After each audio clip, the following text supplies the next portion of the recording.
오늘 말씀은 하나님께서 우리 모두가 거룩해야 됨을 우리에게 말씀해 주고 있습니다.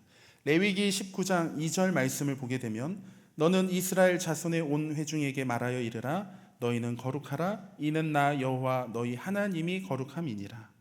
이 한 구절의 말씀을 통해 우리가 세 가지 알 수 있는 것은, 첫째는 나 여호와 너희 하나님이 거룩함이니라. 하나님의 본질적인 속성 자체가 거룩함이라는 거예요. 그러니까 하나님 존재 자체가 거룩하신 분이시다, 거룩한 하나님이시다라는 걸 우리가 알 수 있고, 두 번째는 이 첫 번째와 이어지게 되는데, 하나님 존재 자체가 거룩하시기 때문에 그 거룩함의 기준은 뭐겠습니까? 당연히 하나님이 기준이라는 거예요. 우리가 3절부터 쭉 나오지만 하나님께서 이것을 지켜 행하라 라면서 말씀해 주는 거예요. 거룩한 백성의 삶으로서 지켜야 될 것을 말씀해 주십니다. 그러니까 이 거룩함의 기준이 어떤 시대나 나라나 문화, 사람에 따라 달라지는 것이 아니라 거룩하신 하나님께서 말씀이 곧 그것이 거룩함의 기준임을 우리는 알아야 된다는 것입니다. 마지막 세 번째, 너희는 거룩하라. 이 거룩하신 하나님께서, 모든 거룩의 기준이 되신 하나님께서 우리에게도 거룩하라라고 말씀해 주셔요. 이 자녀가 부모를 닮듯이 또한 이 하나님의 형상대로 지음받은 우리가 이 창조주이신 하나님을 닮는 것이 당연한 일인데, 우리가 닮아가야 할 것 가운데 하나가 하나님의 거룩함이라는 거예요. 그러니까 우리 삶 속에 하나님의 이 거룩하신 하나님의 성품들과 속성들이 우리 삶에 나타나야 된다는 것입니다. 우리 한번 성도님들 생각해 보셨으면 좋겠어요. 언제 성도님들 살아가시면서 이거 거룩하다, 저 사람 참 거룩하다, 이런 거룩함 하면 떠오르는 이미지가 무엇입니까? 제가 전에 지난 올해죠, 트르키예, 그리스, 이탈리아 성지순례에 다녀온 뒤에 이 두 가지 장소에서 거룩함을 느끼게 됐는데, 첫째는 이 로마, 이탈리아 로마에 있는 바티칸입니다. 그 바티칸 안에 많은 곳들을 방문했지만 기억에 남는 곳이 시스티나 성당과 베드로 성당 두 곳이었어요. 시스티나 성당에서 그 계단을 따라, 좁은 계단을 따라 쭉 내려가다 보면 왼쪽으로 탁 꺾어지는데, 그럼 거대한 홀이 나옵니다. 그러면 그곳에 가보면 우리나라 사람에게는 이 천지창조라고 알려진 천장화가 그려져 있어요. 그럼 그곳에 가면 전 세계 사람들이 다 이렇게 하고 있어요. 거기서 저도 껴가서 하늘을 쳐다보는데, 이 천장뿐만 아니라 벽면이며 모든 것이 이런 이 성화라든지 그런 성경 말씀의 그림으로 꾸며진 것에 압도됩니다. 그래서 저도 하늘만 쳐다보면서 다 이제 감동하는 거죠. 왠지 거기 있으면 막 거룩해지는 것 같은 그런 느낌들이.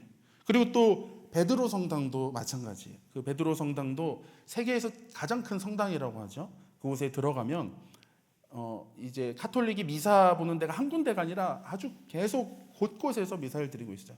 그럼 가면은 모든 것이 다 아주 다 하나같이 다 작품이에요. 조각품, 성화, 모든 것들이. 그럼 여기저기서 막 미사하고 막 보면은 그 자리에 있으면 그냥 거기에만 있어도 이런 거룩함이 느껴지는 그런 장소입니다. 또 한 가지 제가 또 성지순례 받은 데가, 제가 앞서 말한 곳이 화려한 곳이라면 다른 한 곳은 전혀 다른 곳이죠. 그 신앙의 핍박 때문에 그 박해를 피해서 무덤이라든지 동굴로 피해 들어간 이 카타콤베라든지 데린사유, 이런 곳을 보면 거기에서 데린쿠유 같은 이런 지하 도시를 보면 화려하진 않죠. 그런 화려하고 크지 않지만 그들이 신앙을 지키기 위해서 그 무덤에서 그 햇빛 하나 들어오지 않는 곳에 동굴로 굴을 파가지고 그곳에서 예배드리고 그곳에서 또 생활하는 장소에 가보면 거룩함과 경외함이 느껴지게 됩니다. 우리 성도님들은 언제 거룩함을 느껴지시나요? 우리는 거룩하면 떠오르는 이미지들이 되게 제가 앞서 얘기했던 경험들, 어떤 웅장한 교회, 혹은 핍박 속에서도 끝까지 믿음을 지켰던 숭고한 신앙의 자리들, 그런 곳에서 우린 거룩함을 느낍니다.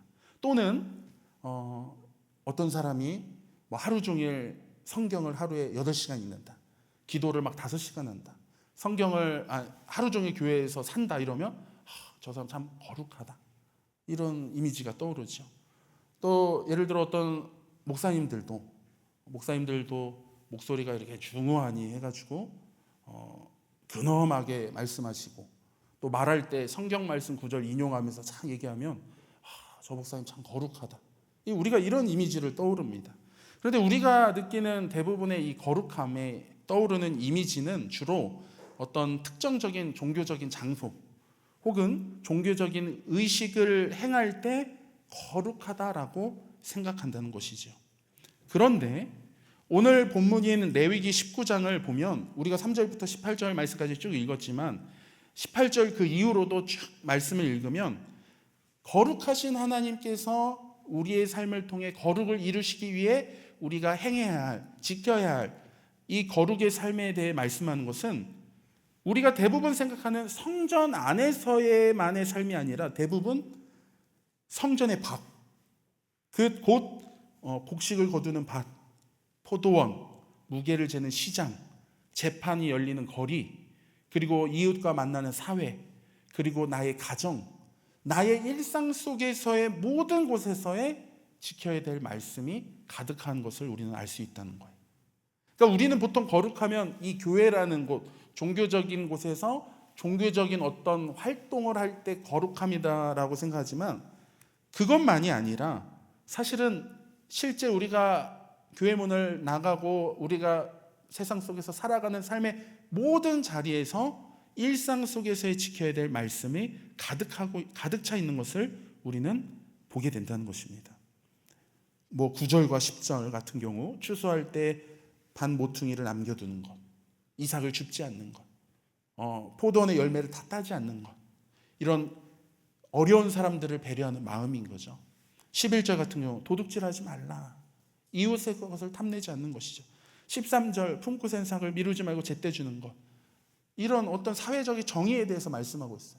분명히 일한 사람에 당연히 줘야 될 거지만 내가 주지 않는 것, 그렇게 하지 말라는 것. 그리고 14절 말씀에 몸이 불편한 장애인들을 괴롭히지 말라는 것, 15절에도 재판을 공정하게 하는 것, 16절, 17절, 18절 모두 이웃을 사랑하는 것. 그리고 우리가 읽진 않았지만 나머지 19장 부분들도 결국 다 우리가 일상 속에서의 삶에 대해 말씀하고 있음을 우리는 알 수 있습니다. 영국의 대표적인 구약학자인 주석가이자 구약학자인 고든 웨남이 레위기 19장에 대해서 이렇게 말했어요. 거룩함은 종교적인 정결함에 머무르지 않고 윤리적인 온전함으로 확장된다. 하나님을 닮는다는 것은 곧 이웃을 향한 태도에서 드러난다. 여러분 많이 공감이 되십니까? 여러분 오늘 이 시간 우리가 말씀을 통해서 거룩의 진정한 의미를 깨닫고 우리들도 거룩한 삶을 살아가는 저와 여러분이 되기를 원합니다. 여러분 거룩을 크게 세 가지로 나누자면 거룩은요 관계라는 거예요. 관계다. 거룩은 관계다. 여러분 거룩은요 세상을 떠나 우리가 소위 사람을 떠나 아무도 살지 않는 무인도라든지 어디 깊은 산골에 들어가서 내가 수양을 이루는 것이 거룩이 아니라는 거예요. 거룩은 관계 속에서 이루어나가는 것입니다. 여러분 수직적으로는 하나님과 관계 속에서 이루는 것이고 수평적으로는 이웃과의 관계 속에서 거룩을 이뤄가는 거예요. 마태복음 5장에 예수님께서 너희는 세상의 빛과 소금이다 라고 말씀하셨어요. 우리는 교회 안의 빛과 소금이다 이것이 아니라 세상의 빛과 소금이다. 그러니까 우리가 교회 안에서 말씀을 통해 훈련받고 결단을 하고 기도하고 믿음의 훈련을 받아서 우리끼리만 신앙생활하는 것이 아니라 우리가 정말 빛과 소금처럼 살아가야 될 곳이 어디냐면 바로 세상이라는 곳이에요. 그래서 레위기 19장에서는 나는 너희의 하나님 여호와이니라, 나는 여호와이니라 라고 계속해서 반복하여 말씀하고 있는데 이것은 결국 삶 가운데 이웃을 어떻게 대하느냐가 곧 하나님을 어떻게 대하느냐의 문제인 것을 말씀하고 있다는 것입니다. 여러분 세상을 떠나 사람을 떠나 깊은 산속에서 혼자 돛 닦으며 사는 것이 거룩한 것이 아니라 내 이웃, 우리 직장 동료, 교회 안의 성도, 그리고 부모, 형제, 그리고 자녀, 그리고 내가 실제로 살아가는 수많은 관계 속에서 우리는 그 가운데 하나님을 사랑하고 이웃을 사랑하며 살아가는 것임을 우리는 알아야 됩니다. 여러분, 세상 속의 빛과 소금이라 말씀하셨는데 그 세상이, 여러분, 그 세상 속에서 우리가 빛과 소금처럼 살아간다는 것이 쉽지 않은 일이에요. 여러분, 만약에 사람 누구와도 만날 일 없이 산속에서 혼자 산다면요, 물론 내적으로 올라오는 이런 정욕들은 있겠지만 외부적으로 죄를 짓는 일들은 거의 없을 거예요. 예를 들어 누군가를 시기한다든지 미워한다든지 막 마음속으로 몇 번의 살인을 한다든지, 그리고 누군가에게 피해를 준다든지 그런 일들이 없겠죠. 그러나 여러분, 우리가 정말 말씀대로 순종하며 관계를 이루며 살아갈 곳은 별의별 사람들이 가득한 세상이라는 거예요. 세상. 여러분의 가정에서, 여러분 직장에서, 심지어 사랑이 가득해야 할 교회 안에서도 우리가 그 안에서 내가 진짜 예수님의 말씀, 이웃을 사랑하라는 그 말씀이 어디 사람 아무도 없는 동굴 속에 들어가서 이웃 사랑하게 해주세요, 이웃 사랑해 주세요, 이거를 100만 번 1000만 번 외치는 게 그것이 사랑이고 거룩이 아니라 정말 부대끼며 살아가는 관계 속에서 내가 예수님의 말씀을 순종하고 살아가는 게 그것이 거룩이라는 것입니다. 여러분, 직장 동료가 나랑 마음이 잘 맞고 그런 어떤 상식적이고 인격적인 직장 동료면 너무 좋겠지만, 여러분, 세상이 어떻게 다 그러겠어요? 별의별 사람들이 많이 있잖아요. 제가 그걸 인생 살면서 처음 느낀 게 군대 가서 느꼈어요. 군대는 조선 팔도 사람들이 다 오기 때문에 그 별의별 다양한 사람들이 다 모이죠. 여러분, 뭐 군대만 그러겠습니까? 세상 속에 나가면 우리가 그런 것들을 겪는데, 여러분, 나와 잘 맞고 인격적이고 그런 상식 사람이면 좋겠지만 그렇지 않은 사람도 분명히 존재한다는 것이죠. 그런데 내가 그 사람을 나 그럼 안 맞으면 안 보면 되지, 그러면 좋겠지만, 그런데 그 사람이 나의 직장 동료이자 상사야. 어쩔 수 없이 봐야 돼. 어쩔 수 없이 부딪혀야 돼. 그러면 어떻게 됩니까? 그게 괴로워지는 거예요. 세상 사람들이야 그 상사에 대해서 뒤에서 뒷담화하고 욕하고, 아니면은 막 스트레스 받는 거 일 끝나고 술 한잔 하면서 풀어버리고 말겠지만, 우리 하나님 믿는 성도들은 마음으로 미워해도 우리가 찔림을 받는다는 거예요. 괴로워진다는 거예요. 왜냐? 예수님께서 이웃을 사랑하는 말씀이 우리에게 있기 때문이죠. 그래서 괴로운 거예요. 내가 이건 예수님이 주신 마음이 아닌데, 이래서는 안 되는데. 막 기도하고 기도하는 거예요. 예수님, 긍휼한 마음 주세요, 사랑의 마음 주세요. 그럼 또 괜찮은 것 같아요. 그래. 근데 다음날 아침 출근해서 또 부딪히면 또 올라오는 거예요. 그러니까 우리가 이 신앙의 실제로 살아가는 이 거룩은 결국 그 수많은 사람들이 있는 세상 속에서 우리가 부대끼며 살아가는 것입니다. 이런 일들이 직장뿐이겠습니까? 가정에서도 있는 거예요. 그리고 심지어 가장 사랑이 넘쳐야 할, 관용과 긍휼이 넘쳐야 될 교회 안에서도 이런 일들이 나타난다는 것이죠. 그러면 우리가 그 속에서도 우리가 이 일상 속의 거룩을 이루는 것은 단순히 내가 집에서 찬양 몇 곡 듣고 성경 몇 장 읽는 것만이 거룩이 아니라 그 치열한 이웃과의 관계 속에서, 때로는 원수 같은 그 이웃 관계 속에서도 그럼에도 불구하고 그 이웃을 사랑하는 예수님의 말씀을 기억하며 우리가 순종하며 그 사랑을 행하고 긍휼을 베풀고 관용을 베풀고 거룩을 이루며 살아가는 것임을 여러분 믿으시기 바랍니다. 우리가 그곳에서 치열하게 살아가야 된다는 거예요. 거룩을 이루며. 거룩은 관계적인 것이다. 두 번째, 거룩은 실제적인 것입니다. 이 거룩은 추상적인 개념이 아닙니다. 내 손과 발로 행하며 살아가는 실제적인 삶을 말하고 있다는 거예요. 레위기 19장 35절부터 36절 말씀을 보게 되면, 너희는 재판할 때나 길이나 무게나 양을 잴 때 불의를 행하지 말고 공평한 저울과 공평한 추와 공평한 에바와 공평한 흰을 사용하라. 나는 너희를 인도하여 애굽 땅에서 나오게 한 너희의 하나님 여호와이니라.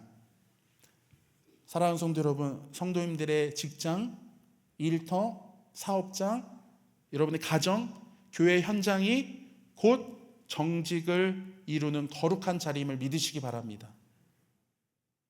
여러분, 비즈니스 자리에서 사람을 속이지 않는 것, 편법을 행하지 않는 것, 부당한 이득을 취하지 않는 것, 다른 사람을 피해 입히지 않는 것, 하나님이 기뻐하시지 않는 일에 동조하지 않는 것. 여러분, 이 모든 것들이 단순히 어떤 윤리적이고 어떤 예절 이것이 아니라 여러분이 교회에서 1시간 기도하는 것만큼 하나님께서 보시기에 실제적인 거룩임을 기억하시기 바랍니다. 여러분, 교회에 와가지고 1시간 기도해놓고 밖에 나가서 다른 사람 등쳐먹고 사는 걸 하나님께서 거룩하다고 보시겠냐고요. 여러분이 교회에 와서 1시간 기도하는 것만큼 여러분의 삶의 자리에서 하나님이 기뻐하시지 않는 일들을 끊어내고 오늘 말씀과 같이 나오는 속이지 않는 것. 여러분, 이것은 단순히 무게나 추만을 말하는 것이 아니라 여러분이 살아가는 모든 관계 속에서 정직을 행하며 살아갈 때 그건 하나님께서 보실 때 이 성도는 교회에서 기도도 열심히 하되 삶에서도 정직을 이루는구나. 그걸 거룩의 기준의 관점에 보신다는 거예요. 여러분, 오늘날 한국 기독교의 취약점이 무엇일까요? 여러 가지 많은 일들이 있겠지만 여러분, 제가 전 세계 교회는 가보진 않았지만 교회 안에서 어떤 나라들보다 우리 한국 교회 성도님들이 열정적이십니다. 그리고 헌신적이시고 또 목회자들 잘 존경하고 대우해주고, 이건 전 세계적으로 정말 대단한 거예요. 그런데 문제는 교회 예배 마치고 문을 열고 나가면 일상 자리에서 거룩함이 사라진다는 거예요. 교회에서와의 모습과 일상에서의 삶의 모습이 너무 다르다는 거죠. 그러니까 월요일부터 토요일까지 이제 주일날 우리가 예배 드리고 이제 월요일부터 내일부터 이제 살아가는 삶의 일상의 삶의 모습에서 기독교인의 모습이나 비기독교인의 모습이나 말하는 것이나 생각하는 거나 어떤 가치관이나 이런 추구하는 모든 것들이 믿지 않는 세상 사람과 다를 바가 없다라는 거예요. 그게 약점이라는 거예요. 그게 연약함이라는 거예요. 여러분, 하나님께서는 여러분이 세상 속에서 저울과 추를 잴 때에 바로 그 옆에서 지켜보고 계심을 여러분 알아야 됩니다. 여러분, 하나님께서는 이 성전에만 머무는 것이 아니라 여러분이 사람과 관계 속에서 어울리고 일을 하고 거래를 하고 누군가 어떤 살아가는 모든 속에서 그 옆에서 여러분의 일상에서 여러분의 직장에서 가정에서도 주님이 늘 함께 하고 계심을 기억하시기 바랍니다. 저는 교회차를 운행할 때마다 두렵고 떨리는 마음으로 운전대를 잡아요. 왜냐하면 교회차 본닛 앞에 너무나도 크게 기독교 대한감리 당암교회, 그리고 옆에도 기독교 대한감리교회 써있기 때문이에요. 아마 우리 성도님들 그런 경험 해보셨을 거예요. 교회차 그거 붙이고 다니는 봉고차나 혹은 그 승용차 뒤에 이렇게 기독교인 표시 있죠. 익투스 물고기 있는데 그런 차가 막 과속하거나 막 불법 행할 때 속으로든 말로든 교회 다니는 사람이 저래, 이런 마음이 들잖아요. 저도 그럴까봐 항상 두렵고 떨리는 마음으로 운전하죠. 근데 거기다 만약에 성도님들까지 뒤에 타고 계신다? 그럼 더 긴장되죠.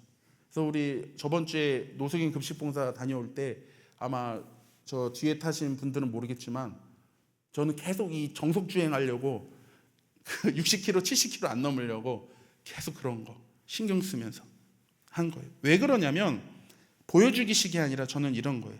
저의 잘못된 운전으로 인하여 제가 욕먹는 게 아니라 교회가 욕을 먹을까 봐. 교회가 욕을 먹을까 봐. 사실 이런 생각과 다짐은 개인차 운전할 때도 우리가 가져야 됩니다. 제가 교회 차 운행할 때만 이러고 개인차 운행할 때는 폭주족처럼 그렇게 한다는 것이 아니라 여러분, 내가 차를 운전할 때도 주님께서는 운전대 잡은 우리를 지켜보고 계신다는 걸 알아야 돼요. 그리고 여러분이 누군가를 만나 거래를 할 때도 그 거래 현장에서 지켜보신다는 거예요. 그래서 우리가 이것을 보면서 여러분이 운전 가운데서도 성도님들의 거룩함을 나타내야 되길 믿으시기 바랍니다. 나타내야 돼요. 나타내야 돼요. 저는 지금 운전에 관해서 얘기했지만 운전뿐만 아니라 우리 일상에 살아가는 모든 속에서 실제적으로 행할 때 모든 속에서 하나님이 나와 지금 함께 하신다. 나의 모든 걸음, 행함, 말하는 것, 생각하는 것 다 지켜보고 계신다. 이것을 기억하면서 거룩을 실제적으로 행하기를 간절히 기도합니다. 마지막 거룩은 무엇이냐? 거룩은 구별됩니다. 여러분, 거룩을 히브리어로 카도시라고 합니다. 이 카도시의 어원적인 의미는 자르다, 구별하다라는 뜻이에요. 이 거룩은 세상과의 구별됨입니다. 레위기 20장 23절 말씀을 보게 되면 너희는 내가 너희 앞에서 쫓아내는 족속의 풍속을 따르지 말라. 그들이 이 모든 일을 행함으로 내가 그들을 가증히 여기노라. 당시 가나안 땅의 거민들은 아주 문란하고 탐욕스러운 문화 가운데 살아갔습니다. 하나님께서 그 땅을 점령하면서 그들과 살 때에 구별하라는 거예요. 구별되게 살아라. 너희는 하나님의 백성답게, 너희는 하나님의 자녀답게 구별되게 살아라 라는 거예요. 세상이 말하는 풍속과 유행을 따르지 말라는 거예요. 여러분 회들 다들 대부분 좋아하시겠지만 수산시장에 가서 싱싱한 횟감을 고를 때 우리가 전문가는 아니어도 기본적으로 알고 있는 것들이 있죠. 물고기가 자꾸 배를 뒤집어 깔려고 한다. 막 뒤집어지려는 있잖아요. 배 까고 천천히. 그럼 걔는 전문가가 아니어도 얘는 곧 가래다. 요단강 건너래다. 얘는 고르면 안 되겠죠. 어떤 게 싱싱한 물고기입니까? 우리는 전문가가 아니에요. 지느러미니 무슨 까졌니 안 까졌니 색깔이 어떠니 그거 모릅니다. 그러나 이제 이거 주세요 할 때 그 주인이 뜰채로 탁 할 때 막 안 집히려고 빠져나가려고 막 펄떡펄떡 하는 거. 그럴 때 우리는 싱싱하구나. 여러분 죽은 물고기는요 아무리 그게 덩치가 크든 작든 배를 뒤집어 까서 떠내려 흘려가는 거예요. 강물에. 하지만 송사리 같은 작은 물고기라 할지라도 살아있는 물고기는 강물을 거슬러 끊임없이 헤엄치게 된다는 것입니다. 여러분 죽은 물고기는 떠내려가고 살아있는 물고기는 거슬러 가는 거예요. 여러분 세상 많은 사람들이 이 땅에 살아갑니다. 불법과 편법의 물살을 탑니다. 저마다 이거 안 하면 바보라고 말하며 살아갑니다. 심지어 이렇게도 말하죠. 교회 다니는 사람도 한다. 내 주변에 권사도 집사도 목사도 다 하며 산다 라고 말할지라도 우리들은 나는 하나님의 거룩한 백성이라는 분별한 정체성을 가지고 카도시해야 된다는 거예요. 잘라야 된다는, 구별을 해야 된다는, 그게 거룩함이라는 거예요. 아무리 다 할지라도 내가 지금 안 하면 남들 다 하는데 나는 손해보는 것 같고 바보 같고 이거 뒤처지는 거 아닌가 싶을 때라도 그것이 옳지 않은 일이라면, 하나님이 기뻐하지 않는 일이라면 다 배를 뒤집어 까고 떠내려갈 때 우리는 거슬러 올라가야 됨을 믿으시기 바랍니다. 그것이 세상 속에서 말하는 구별된 거룩임을 여러분 기억하시기 바랍니다. 물론 이것이 우리의 힘과 의지만으로는 매우 어려운 일이에요. 매우 어려운 일이에요. 늘 인지하며 살아가야 돼요. 나는 하나님의 거룩한 백성이다. 하나님의 거룩한 백성이다. 그럼에도 우리는 모를 때가 많아요. 모를 때가 많이 있다는 거예요. 제가 전에도 한번 얘기한 적 있는데 그 식당에 유태성 목사님이 저 예전에 밥 사주셔서 식당 갈 때에 제가 신발장에서 신발을 물론 이렇게 팍 던진 건 아니고 위에서 떨어뜨렸는데 그렇게 하면 먼지가 나니까 신발 바닥에서 해라. 근데 제가 그때 머리에 망치 맞은 것 같이 깨달았어요. 왜냐하면 거의 30몇 년 동안 그렇게 살아왔던 거예요. 그래서 제가 그 뒤로는 한 번도 그렇게 신발 위에서 안 던지고 밑에서 가지런하게 합니다. 혹시나 제가 위에서 던지는 걸 보시면 제보를 해주시기 바랍니다. 그러니까 우리가 내 힘과 노력과 의지만으로는 할 수 없는 거예요. 나도 거룩하게 살아야겠다 계속 다짐할지라도 나도 모르는 사이에 누군가에게 피해를 주고 나의 일상 가운데 하나님이 기뻐하지 않는 일들을 행하며 살아갈 때가 많이 있다는 거예요. 그래서 자주 넘어지고 때로는 이기적이고 때로는 세상과 타협도 하고 때로는 하나님이 안 계신 것처럼 우리는 행하며 살아갑니다. 여러분 그렇게 우리는 예수님이 필요한 줄 믿으시기 바랍니다. 그래서 예수님이 필요한 거예요. 왜냐하면 예수님은 거룩의 완성이시기 때문이에요. 그런 예수님께 우리는 도우심을 구해야 된다는 거예요. 복음주의 기독교 작가인 이 제리 브리지스는 거룩함에 추가라는 책에서 이런 말을 했어요. 거룩함은 단순한 악을 피하는 것이 아니라 선을 행하고자 하는 열망이다.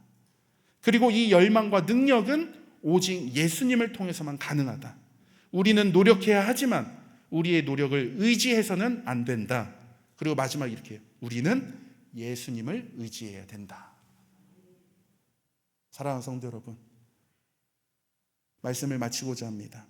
거룩한 백성으로 살기 위해서 오늘도 그리고 내일도 삶의 자리에서 부단하게 노력하는 우리 성도 여러분, 거룩은 무거운 짐이 절대 아닙니다.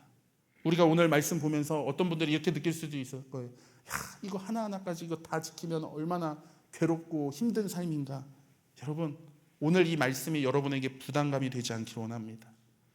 이것은 하나님께서 우리를 막 올매이고 아주 부담감 느껴서 힘들게 살게 하려는 것이 아니에요. 이 거룩은 우리를 향한 거룩하신 하나님의 아름다운 초대임을 믿으시기 바랍니다. 거룩의 자리에 초대해 주시는 거예요. 우리가 그 말씀에 순종하여 거룩함에 살아갈 때 그 안에서 하나님께서 우리에게 주시는 놀라운 은혜와 복이 있는 줄 믿으시기 바랍니다. 주님의 말씀에 순종하여 우리의 삶의 모든 자리에서 거룩히 살아갈 때 하나님께서 우리를 붙잡아 주시고 갚아 주시고 부어 주시는 놀라운 은혜가 있을 것입니다. 그리고 우리는 분명히 기억해야 될 것입니다. 여러분이 부단하게 매일같이 쓰러지고 넘어짐에도 다시 일어나고 거룩을 이루며 살아가는 삶의 자리에 결코 우리 성도님들이 혼자가 아니라는 사실이에요. 그 자리에는 여러분이 세상 사람들이 다 이득을 취할 때 내가 그래도 믿음으로 결단하고 나는 하지 않겠다 할 때 여러분 실제적으로 여러분의 손해가 찾아올 겁니다. 그때 마음적으로 힘들 거예요. 그러나 그때 결코 여러분이 혼자가 아닙니다. 그 여러분의 그 믿음의 결단과 기도하며 부딪히며 거룩하게 살려고 하는 그 일상 속에서의 그 노력을 주님께서는 다 보고 계신다는 거예요. 그러면서 그 주님께서 여러분의 삶을 거룩한 삶의 자리로 인도해 주실 것입니다. 도와주실 것입니다. 일으켜 세워 주실 것입니다. 오늘도 우리는 주님을 의지하며 성도 여러분의 가정에서, 직장에서, 교회에서, 모든 삶의 자리에서 거룩한 백성으로 살아가는 놀라운 은혜가 있기를 주님의 이름으로 간절히 축복합니다.